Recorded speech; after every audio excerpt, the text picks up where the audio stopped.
আসসালামু আলাইকুম রহমতুল্লাহি বারাকাতু। সম্মানিত কলিজার ভাই বন্ধুরা, আপনারা যে যেখান থেকে আমার রেকর্ডিংয়ে সংযুক্ত হয়েছেন আপনাদের সকলকে জানাচ্ছি আমার পক্ষ থেকে অসংখ্য ধন্যবাদ। তো সম্মানিত দর্শক, আপনারা জানেন আসলে আমি শুকরিয়া আদায় করছি, আলহামদুলিল্লাহ সুম্মা আলহামদুলিল্লাহ।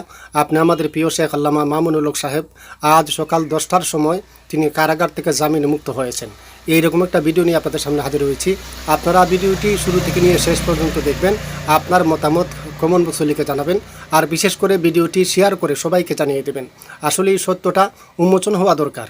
গতকালকে যেভাবে অনেক মানুষের গুজব রটানো হয়েছিল, আজকে এটা সত্য ঘটনা। তিনি আজকে সকাল 10টার সময় জামিনে মুক্ত হয়েছেন। আপনারা সবাই ভিডিওটি শেয়ার করে সবাইকে জানিয়ে দেবেন।